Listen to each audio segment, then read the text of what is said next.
Fred selected them, so it's not. Antoine van Akmal, Ashmore EMN. And you built a very, I thought, effective and strong case for both a less conventional and an expanded or even expansionist IMF. Question is, this is clearly your conviction. In your sense, is the broad support for that there, that it would also support your candidacy? I mean, if there's support for my views, well, I don't know, because I haven't had the opportunity to discuss them openly with the board, you know. But you know, I think that having been at the fund, having lived through these processes, I mean, the main premise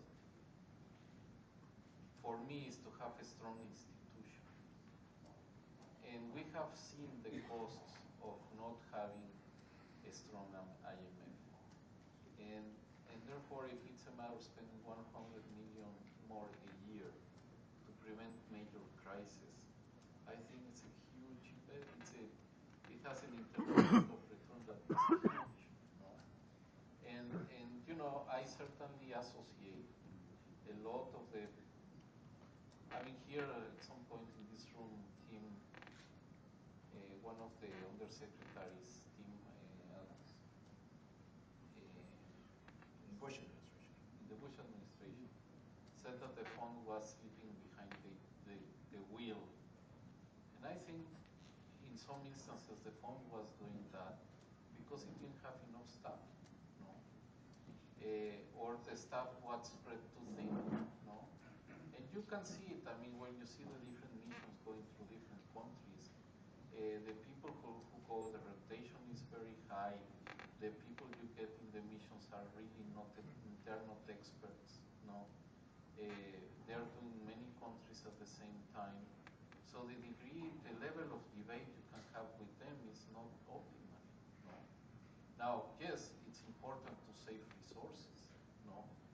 And I could see that a tendency towards a more smaller institution was there in 2005, 2006, when there were no programs and we were believed that, you know, crises were something of the past. But now we have learned the lesson, no? And therefore, I certainly think that to have, and it doesn't require much. I mean, it's a matter of $100 or $150 million a year. To have top-notch institution with a lot of brain power and it really providing a lot of elements to address the huge challenges that we will be facing in the future. So I have one more from the back. Thank you, Mr. Governor. I'm Jimmy Chen, speaking TV, Hong Kong. I know you just finished your visit to India and you're about to visit China. So what did you see in India and what's your expectation about your coming trip to China and when will that be? Thank you. Well, I mean, it was important, the trip, because I had the chance to explain my points of view to the Prime Minister, to the Minister of Finance. It was very useful. It was very useful also for me to listen what their views are, what their expectations are on the fund. And I think that is just what I wanted to achieve. And it's exactly what I want to achieve in China. I think it's important for me to listen and to have it very clear in my mind what are their expectations of China on the fund. And also it will be very important for me to transmit to the main authorities what my vision of the fund is. So I think it's a very respectful dialogue that I'm looking for. Mr. Truman. Thank you, Ted Truman here at the Peterson Institute for International Economics. It's a pleasure to hear you here. I'd like to take us a little bit back to substance, if I may put it that way, over the process. And you talked about surveillance and the importance of upping the ante in terms of the fund's goal and the surveillance process. And I'd be interested in what you think about the idea, which has been put forward by me, of course, to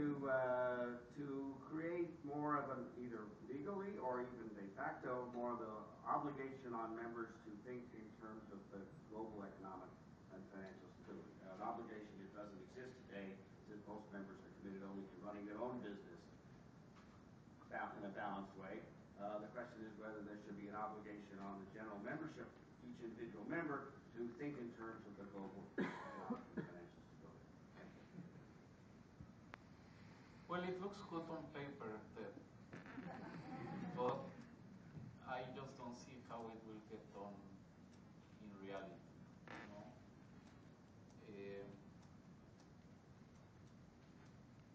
I see some problems in establishing what would be the authority that would evaluate and sanction the actions of each authority. And certainly, oftentimes, it could clash with the legal obligations that domestic that authorities have on their own population and their own nation. And so you will very quickly hit this trade-off between national versus international interests. And at the end of the day, my only way for me is to have, is to do one of many balancing acts that politicians and leaders have to take. You know? But for me, probably what is the most important is that the politicians and the leaders in different nations are convinced that they need to have this balancing act. If they are not convinced and they are not willing to put their political capital on the line, then even a legal obligation will not make the difference. So it would be very nice to have something like that, but I find it not very realistic. I'm going to take one more question sort of in the middle here, if there is one, or man at the back. Mr. Carstens, my name is Patrick Wörter. I'm with the German newspaper Frankfurter Allgemeine Zeitung. I have two short questions to you. One is, do you see a need for the private sector or banks to be involved in the solution of the Greece debt crisis? And my second question is, as you said, there are fundamental structural problems in the European Union and in the EMU.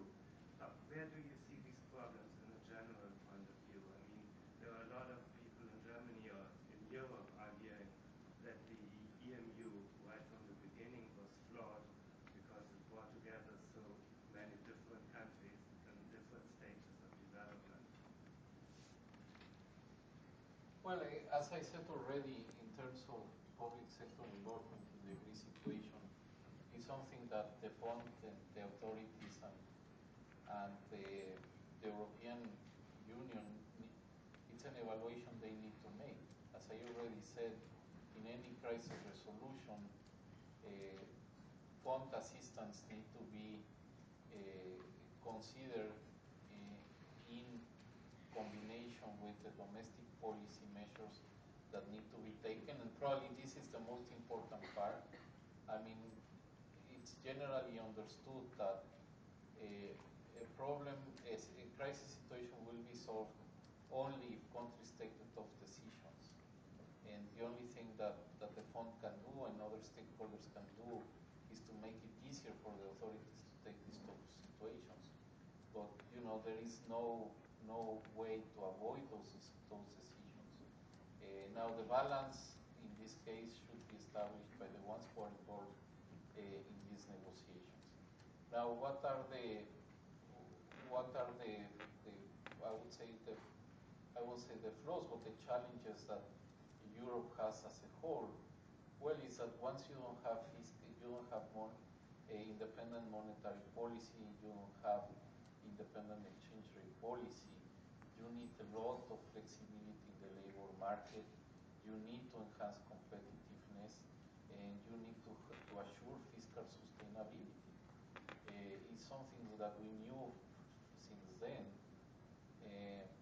Now it was believed that the union by itself would provide incentives for these issues to be taken care of. Now we have seen that it didn't happen automatically. So they need to really work hard on establishing those conditions if the union is going to continue forward. I think we've reached, well, let me ask John Short. Brief question from John Lewis. John Williamson at the Peterson Institute. In the course of your remarks, you said that the IMF should be mindful of the costs of not supporting members in crisis. The first question is whether you think, in fact, there was such an instance, and if so, if you could mention them. And secondly, I would want to argue that, in fact, there was such a case in East Asia in 1997, when a number of countries, which Malaysia is the clearest example, were forced to adjust when finance would have been far more appropriate. And maybe you would want to comment on that as well. Well, I mean, at the end of the day, where did my comment come from? My comment comes from the fact that the fund is like a cooperative. And a cooperative sort of fails if it doesn't support some of its members at the right time. Malaysia could be an example. Probably Argentina could be another example. I mean, it would be interesting to compare what the fund is doing now, lending Greece probably over 30 times quota, and not willing to support Argentina sufficiently in the past, Of course, we can all say, well, Argentina is probably didn't deliver in policy making all it needed. But if there was probably enough support, probably a more gradual, a more orderly exit from its situation could have been engineered. I mean,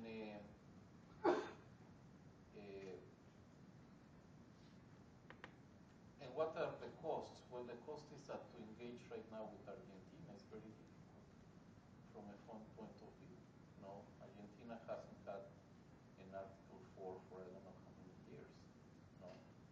So at the end of the day, the universality of the fund is diminished.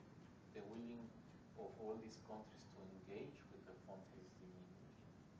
And the universality of the fund is lost.